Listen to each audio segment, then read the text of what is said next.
दोस्तों, आज के इस वीडियो में हम आपको कोरोना महामारी के भारतीय अर्थव्यवस्था पर पड़ने वाले प्रभावों के बारे में बताएंगे। हिंदीपीडिया में आपका स्वागत है। यदि अभी तक आपने हमारे YouTube चैनल को सब्सक्राइब नहीं किया है, तो अभी सब्सक्राइब करें तथा भविष्य के सभी वीडियो अपडेट्स पाने के लिए बेल आइकॉन को दबाकर नोटिफिकेशन भी ऑन कर लें। ऐसा लगता है कि कोरोना वायरस की दूसरी लहर से स्वास्थ्य क्षेत्र को लगे झटके का असर अब देश की अर्थव्यवस्था पर भी पड़ने लगा है।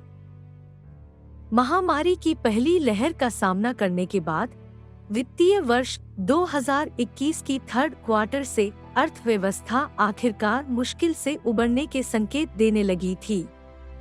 लेकिन कोरोना की दूसरी लहर ने देश पर जबरदस्त प्रहार किया है। सेकेंड वेव के चलते देश के आधे से ज्यादा राज्यों को दोबारा लॉकडाउन लगाना पड़ा। इस वजह से अर्थव्यवस्था को सुस्ती से उबरने की प्रक्रिया को तगड़ा झटका लगा है। इस परिस्थिति में ये आवश्यक हो गया है कि हम भारत के आर्थिक संकेतों का एनालिसिस करें, जिससे हम ये अंदाजा लगा सकें कि आगे का सफर कैसा रहने वाला है। कोविड-19 महामारी भारत में लाइफ, जॉब और इकोनॉमी पर बैड इफेक्ट डाल रही है। एक विनाशकारी दूसरी लहर तबाही मचा चुकी है। यहाँ तक कि तीसरी लहर का अलर्ट भी जारी किया जा चुका है। बढ़ती अनसर्टेनिटी ने कंज्यूमर और व्यावसायिक विश्वास को कम कर दिया है। फाइनेंशियल ईयर 2020 से 22 तक 2 साल की ड्यूरेशन में डेवलपमेंट 0% या नेगेटिव हो सकता है। औद्योगिक विकास के सूचकांक के मुताबिक देश के औद्योगिक क्षेत्र में मार्च 2021 में 22.35% की दर से विकास किया। ये आंकड़ा बहुत अधिक है अगर हम ये देखें कि इसके लिए बनाया गया आधार बहुत कम है। इसीलिए जब इस सूचकांक की तुलना महामारी से पहले के दौर में औद्योगिक विकास के आंकड़ों से की गई, तो पता चला कि मार्च 2019 की तुलना में मार्च 2021 में औद्योगिक विकास में असल में 0.5% की कमी आई थी। इसी तरह अप्रैल 2021 में व्यापारिक वस्तुओं का निर्यात 197% बढ़ा था।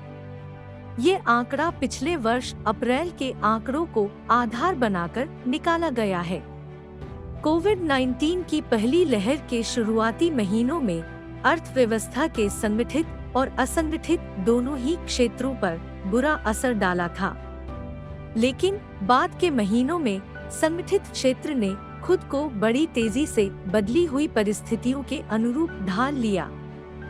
वहीं असंगठित क्षेत्र, जो लड़खड़ाते हुए पुराने दौर की ओर वापसी की कोशिश कर रहा था, उसे इस सेकेंड वेव ने नए स्कून दे दिए हैं। कोविड के खास असर ने अर्थव्यवस्था के संगठित और असंगठित क्षेत्र के बीच एक बड़ा फर्क पैदा कर दिया है।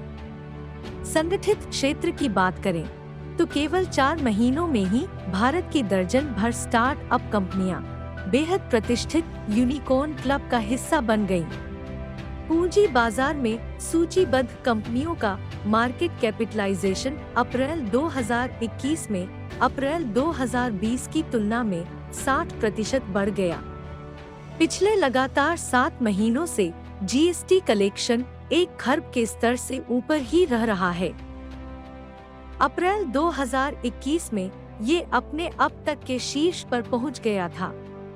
भारत में मार्च से मई 2021 के दौरान लॉकडाउन की सख्ती 58 से बढ़कर 74 पहुंच गई। कोरोना की सेकेंड वेव के चलते लगाए गए आवाजाही संबंधी इन प्रतिबंधों का प्रभाव लोगों की आमदनी पर पड़ा है और इसका असर हम खपत और व्यय के क्षेत्र में भी होते देखेंगे। शायद यही कारण है कि अप्रैल 2021 में CMI के अर्बन कंज्यूमर सेंटिमेंट इंडेक्स में जबरदस्त गिरावट दर्ज की गई है। अर्थव्यवस्था में गिरावट के ये जोखिम अब केवल आंशिक या सीमित समय के लिए कहकर खारिज नहीं किए जा सकते। इन गिरावटों का हमारी अर्थव्यवस्था के सुस्ती से उबरने की कोशिश पर भी गहरा असर पड़ने की आशंका है। आप देखिए कि वित्त वर्ष 2020 के अंत में हमारी अर्थव्यवस्था जीडीपी की समान कीमतों पर 145 खरब डॉलर की थी। इसके अलावा ये अनुमान लगाया जा रहा था कि महामारी की पहली लहर के चलते अर्थव्यवस्था में 8% की कमी होगी। लेकिन अब कम बेस के आधार पर ज्यादातर लोगों ने पूर्वानुमान लगाया था कि भारत की अर्थव्यवस्था 11 से 13% की दर से बढ़ेगी। लेकिन अब कोविड-19 की दूसरी लहर के हमले के बाद ज्यादातर एजेंसियों ने आर्थिक विकास के अपने पूर्वानुमान घटाकर 8 से 10% तक कर लिए हैं। यहाँ सबसे अधिक ध्यान देने वाली बात ये है कि अगर 8.6% से भी कम की विकास दर रहती है, तो इसका मतलब ये होगा कि देश की अर्थव्यवस्था मार्च 2020 की तुलना में बुरी स्थिति में ही होगी। आइए अब जानते हैं कि टिकाऊ आर्थिक बहाली का रास्ता क्या है। जैसा कि आप जानते हैं, पिछले वर्ष कोई वैक्सीन न होने की सूरत में सरकार को रोजी रोटी और जिंदगी बचाने के विकल्पों में से किसी एक का चुनाव करना पड़ा था।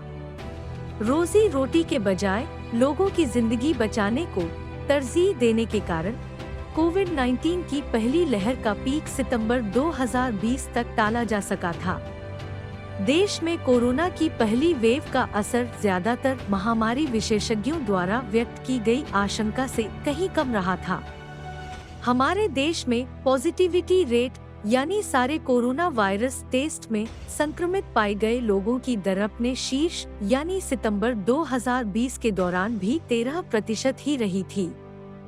वायरस के म्यूटेशन की मदद से कोविड-19 महामारी की दूसरी लहर ने देश पर इतना भीषण हमला किया है जिसकी कतई आशंका नहीं थी। इसी वजह से हम आज इस संकट से दो चार हैं। लेकिन अभी भी दो ऐसे खतरे हैं जो शायद टिकाऊ आर्थिक रिकवरी में और देर कर सकते हैं। अर्थव्यवस्था के सुस्ती से उबरने की राह में पहला खतरा तो महामारी के चलते क्षेत्रीय स्तर पर पैदा हुआ संकट है। ये वैसी चुनौती है जिसे हम हरियाणा, पश्चिम बंगाल, कर्नाटक और गोवा में देख रहे हैं। इससे आगे चलकर स्थानीय स्तर के और भी लॉकडाउन लगाए जा सकते हैं और इससे आर्थिक विकास की गति में सुधार पर और विपरीत असर पड़ने का डर है। दूसरा खतरा वैक्सीनेशन की गति में आई कमी से पैदा हुआ है। वैक्सीन की आपूर्ति में कमी के चलते अप्रैल के मध्य से ही कोरोना के टीकाकरण के साप्ताहिक औसत में लगातार गिरावट दर्ज की जा रही है। हमारे कामकाजी वर्ग का बड़े पैमाने पर टीकाकरण किए बिना वास्तविक अर्थव्यवस्था के उबरने की राह में ये वायरस बहुत बड़ा रोड़ा बनकर खड़ा हो सकता है। ये बात दुनिया भर में कोरोना की एक के बाद एक लहरों से साफ हो जाती है। अगर हमें वास्तविक और टिकाऊ आर्थिक वृद्धि की ओर बढ़ना है, तो केंद्र सरकार और राज्यों को आपस में सहयोग करके ऐसी रणनीति बनाने को सर्वोच्च प्राथमिकता देनी होगी, जिससे कि वो टीकाकरण अभियान को तेज कर सकें और आने वाले कुछ महीनों के भीतर देश के सभी वयस्क नागरिकों को कोरोना के टीके लगा सकें। दोस्तों, यदि आपको यह वीडियो पसंद आया हो तो इसे लाइक एंड शेयर जरूर करें।